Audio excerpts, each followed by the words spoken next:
जी फूल को उठा उठा करके एक माला बनाते हैं। ऐसे माला बना लेते हैं और वो माला जो है माता जी के गले में डाल देते हैं। इंद्र का पुत्र जो है जयंत देख रहा है और जयंत जो है हमारे भगवान के शक्ति को बल को जानना चाहता है। वो मुद्दा भागा अभिमानी जीव भगवान के मर्म को जानना चाहता है। जयंत जो है कौवा बन के आया और माता जी के चरण में चोंच मार के भागता है। अरण्य कांड की कथा यही से शुरू होती है।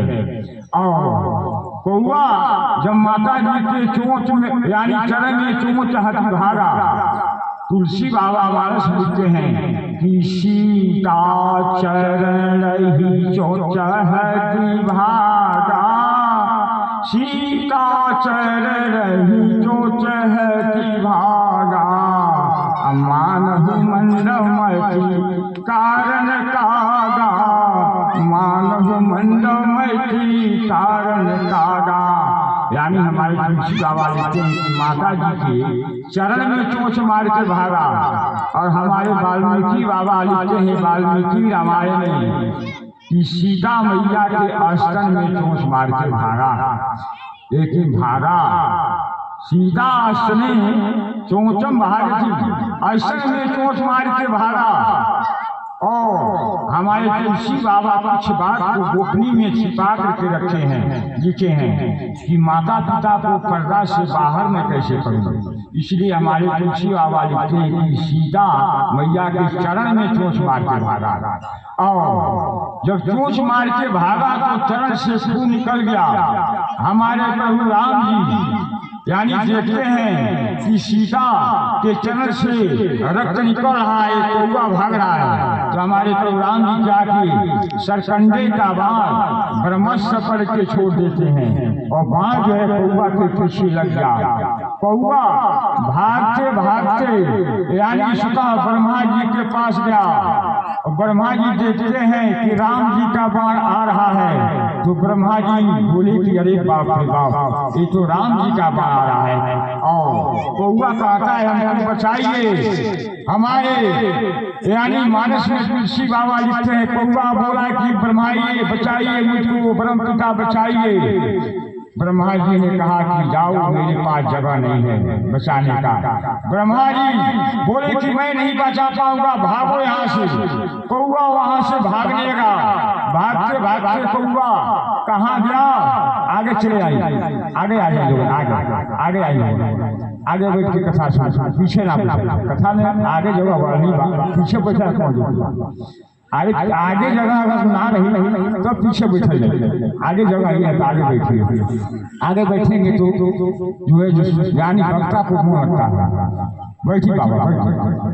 उसके बाद क्या हुआ, कौवा जो है भागते गया और ब्रह्मा जी बोले कि यहाँ जगह नहीं है।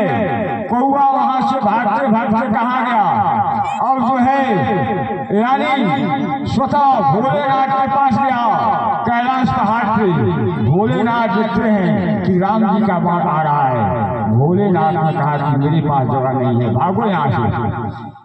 और राम के द्रोही को कौन बचा सकता है। हमारे तुलसी बाबा मानस लिखते हैं कि शंकर सहसहि विष्णु ही। सुंदरकांड की चौपाई है जो कल सुंदरकांड की कथा में बोलूंगा।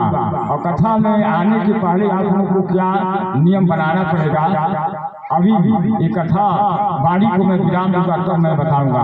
ये माता लोगों के लिए कल की कथा बहुत सुंदर कथा है और माता लोगों को कैसे आना पड़ेगा कल सच भज के वैसे मैं बताऊंगा बाद में। आप ही लोगों के लिए वो फलदायक होगा। और आज की कथा भी बहुत बड़ी कथा है। और उस समय में हमारे भोलेनाथ कहते कि मेरे पास जगह नहीं है। शंकर सहस्र विश्व तो ही आराख सकै न राम को दोही। यानी हनुमान जी ने कहा है कि हे लंकेश्वर, हजारों शंकर और हजारों विष्णु और हजारों ब्रह्मा तुम जानते हो कि ब्रह्मा हमारा रक्षा करेंगे, शंकर हमारा रक्षा करेंगे और विष्णु रक्षा करेंगे। तो राम के द्रोही को रक्षा करने वाला संसार में हजारों अगर शंकर ही आ जाए, हजारों ब्रह्मा आ जाए, हजारों विष्णु भगवान आ जाए, तो राम के दुश्मन को ये लोग बचा नहीं सकते। इन लोग पास शक्ति नहीं है बचाने का।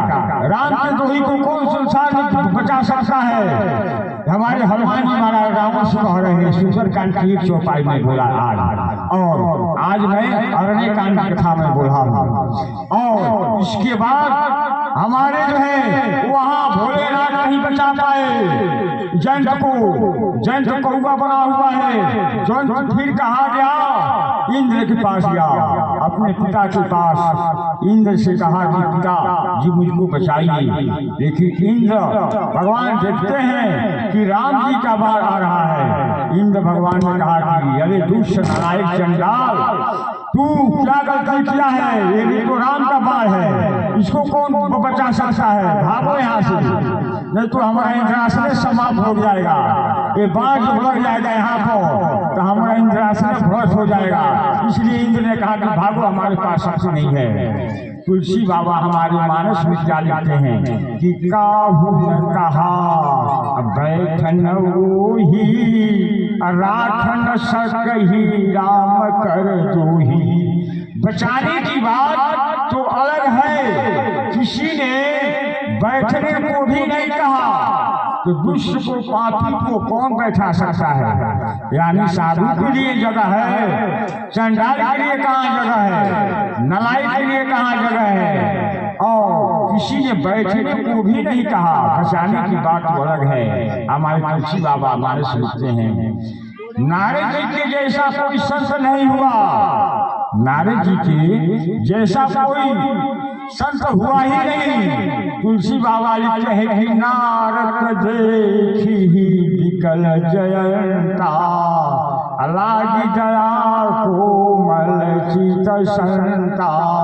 नारद जी देखते हैं कि अरे ये जंत जो है कौवा का रूप धारण किया है, अब जो है थक गया है, सब लोकों में दौड़ा है। विष्णु लोक में गया, ब्रह्मा जी के पास गया, भोलेनाथ के पास गया, लेकिन ये किसी ने यानी बैठने को भी नहीं कहा इसको।